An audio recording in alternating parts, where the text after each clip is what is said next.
Within this week's lesson, we're going to be continuing along with color theory, and this time we're going to be talking about transparent colors and opaque colors. I've been getting this question a lot, especially among new portrait painters, so let's talk about everything you'll need to know. Let's start by talking about transparent colors. As the name would imply, you're able to see through transparent colors. These colors allow light to pass through them so that you're able to see the layers underneath. Here I'm using Cobalt Blue by Createx Illustration Colors, which is a transparent color. As you can see here, we have a contour drawing of a skull that I printed out. And since this color is transparent, I could lightly spray it over this entire skull and still see all the lines underneath the paint. In any sort of painting, this is called a glaze. A glaze can only be applied with transparent colors, and the purpose of it is to alter the hue and the value of the layers underneath. So although this demonstration on the skull is very simple, it's showing you what a glaze does. We altered the hue, which is the color, from black and white to blue, and by applying the paint, we also darken the value of the skull. Transparent colors and glazes can only be used to darken values,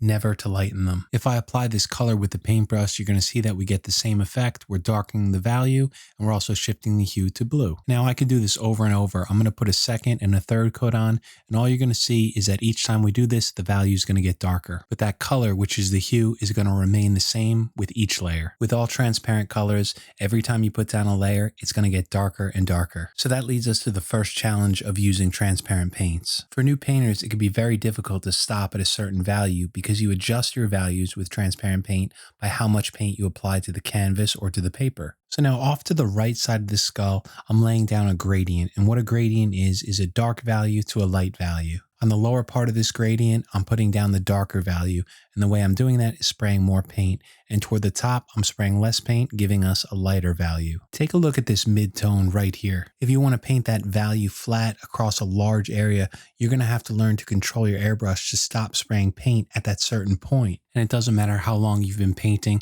this is always a challenging thing to do. It's so easy to accidentally spray too much paint and then have a darker value than what you wanted. Unfortunately, if you're only using transparent paints and no erasing techniques, there's no way that you could lighten your colors. So this is where opaque paints come in. Opaque paints are the opposite of transparent paints. They don't allow light to pass through, so you can't see the layers underneath. Here I'm using an opaque blue made by Createx, and I'm also going to mix some opaque white into it. When you mix white into any color, you're doing two things. In all airbrush paints, the pigment in white is titanium dioxide, which is going to be a very opaque pigment. So when you mix white to any color, you're lightening the value of that color, and you're also adding some opacity to it. Since we're spraying airbrush paints through an airbrush, they naturally have to be thin. So if I apply this opaque color with a brush over the skull, you could see that it's opaque, but you could still see some of that skull showing through. But as I apply the second coat, you'll see that this paint covers up the skull. But since this opaque color has white in the mixture,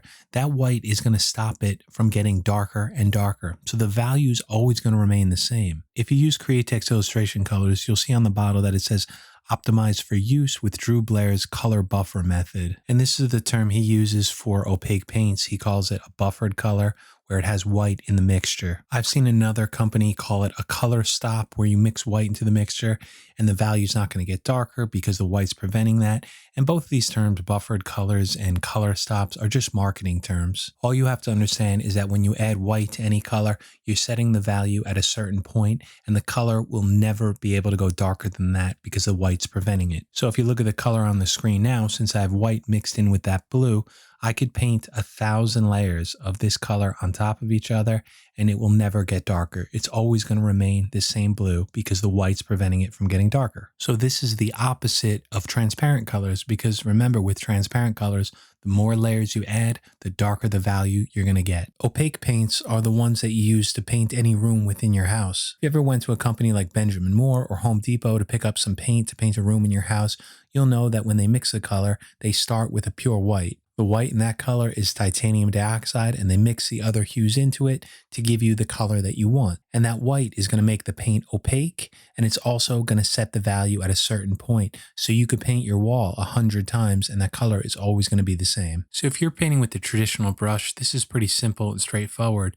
But when you're using an airbrush, things start to get a little bit complicated. Putting that same opaque mixture in my airbrush, I'm going to spray it over the skull. Even though this color is opaque, we could still see through it like a transparent color. That's because an airbrush isn't laying paint down like a traditional brush would. With an airbrush, you're atomizing paint. That means you're spraying millions and millions of small dots. So in order to get an opaque paint to actually look opaque, you have to spray it at 100%, which you can see I'm doing right here over the teeth. When you spray a lot of paint like this, all those dots are connecting and you're getting one even layer of paint. So with opaque paint, you can control your lighter values by spraying less paint, but if you keep spraying it, you'll never be able to get darker than that original mixture. As you can see to the right of the skull, we have a lighter value on top. That's because I sprayed less paint and more of the white paper showing through.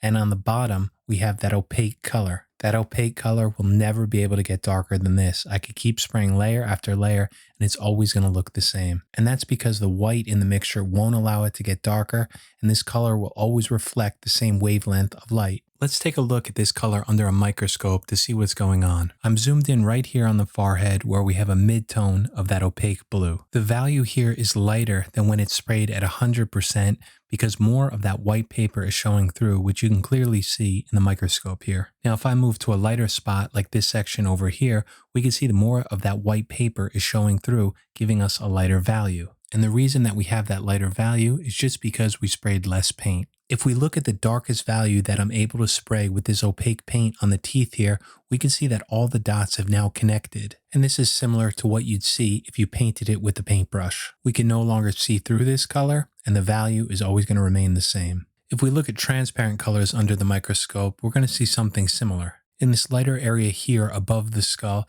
we get that lighter value because more of the paper is showing through and I sprayed less paint there. If we look at this mid-tone on the skull, we can see that this color is darker because I sprayed more paint there. But also this cobalt blue is transparent, so we're actually able to see through the pigment. If you look at this area around the teeth, you could still see that original print right through the actual pigments. The great thing about using a true transparent color like this is you retain all the details from your layers underneath. So from here, let's move along to two painting tests, one using only transparent colors and the other only using opaques. Before we get into that though, I just want to say thank you so much to all of you who subscribe to this channel. And I want to give a personal thank you to the new members this week, like Dwayne, who told me he's been airbrushing for 40 years and now is getting into some portrait painting. So that's awesome to hear. I really hope these videos are helping you out. And thank you so much to Andrew and M. Shibley, both of which who became tier 2 members to this channel. So that's very generous of you guys. So thank you all so much. I just want you all to know that I really appreciate it and it truly means a lot to me. So let's get back into the painting lessons.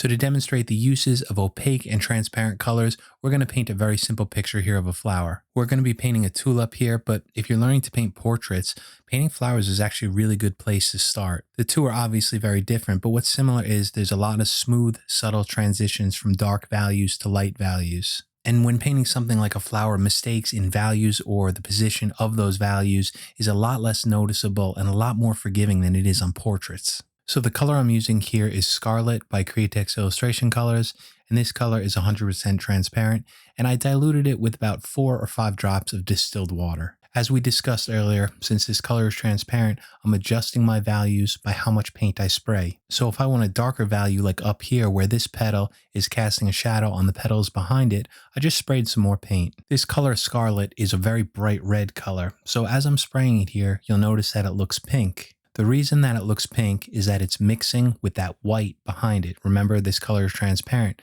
so when you mix white and red, you get the color pink. Think about what we looked at before while looking through the microscope. Since this color is spraying millions of tiny red dots, we're seeing a lot of that white behind it. So those two colors are actually optically mixing. They're not physically mixing. But to our eye from a distance, we see that as one color and we see the color pink. I want to be very careful with these transparent colors not to spray too much because if this color gets dark, there's no way I could lighten it back up. If I was using opaque paints, that wouldn't be a problem. I could mix some white into it and then just spray it right over to lighten any of the areas. But if I'm only using transparents, the only way that we could lighten it is by removing the paint. And the way that I like to do that is by using an eraser. So after removing the frisket, I'm switching over to an ink eraser. Now what I'm doing here is I'm going over any of the highlights and just pulling out more paint, making them brighter. 95% of the work was done with the airbrush because that put the values in, and where it's lighter, I just sprayed less paint. But as I switch over to an eraser here, I can make those highlights brighter by erasing more paint.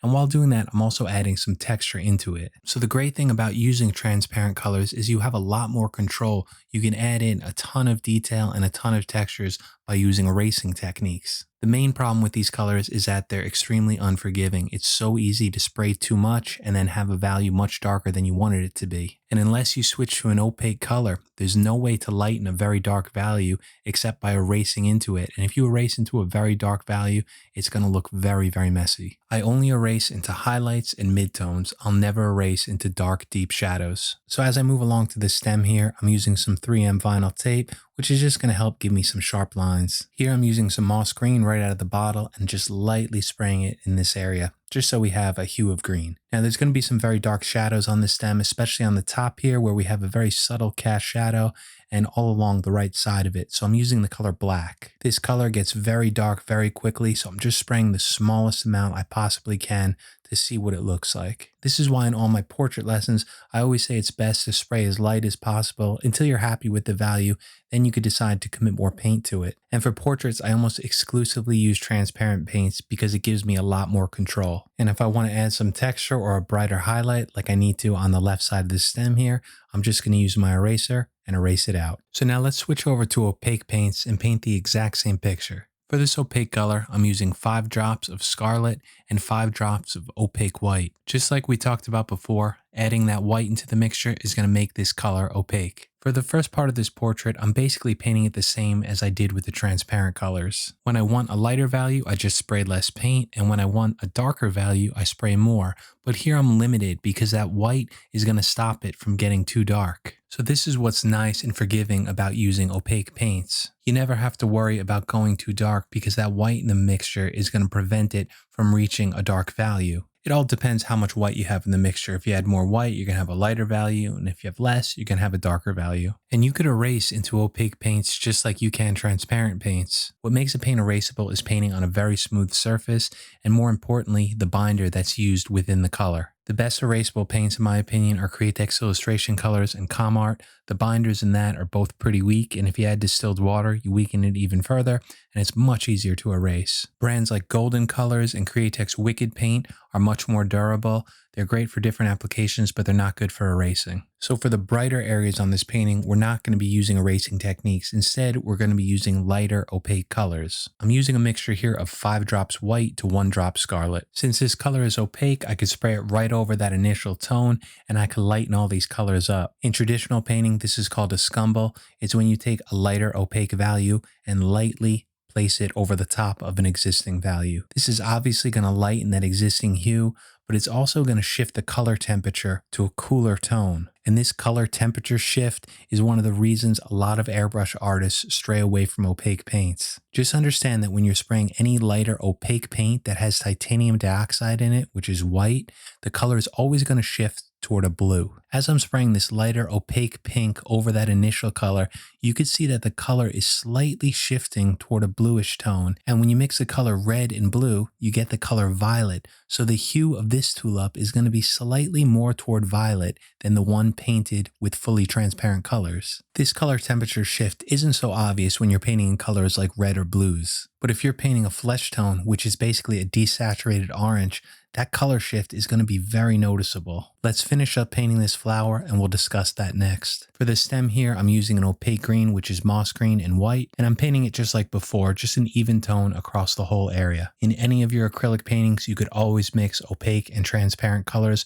I do it all the time. So for the shadow on the right side of the stem, I'm using some transparent black just to quickly spray this in. But now for the highlight on the left side, I'm not using any erasing techniques. So to brighten this, I'm using opaque white and I'm lightly spraying it on the left side here. And that's going to give a brighter transition. Now let's take a look at these two paintings side by side. On the left, we have the one painted in fully transparent colors.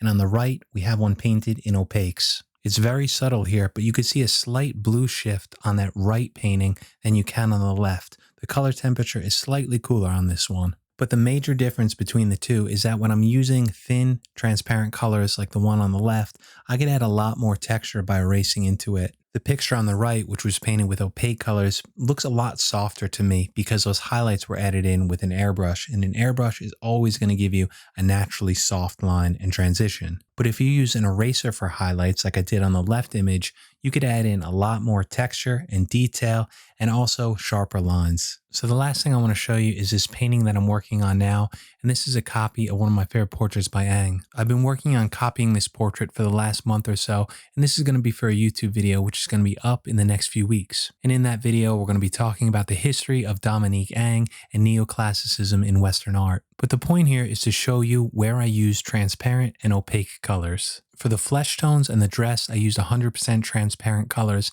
Any of the highlights were achieved by spraying less paint and erasing into them. This gave me a lot more control because this portrait is complicated to say the least. But you can see for that background, which isn't finished yet, it's one solid color. So what I used for that was an opaque tone. I used a mixture of sepia, black, and a lot of white.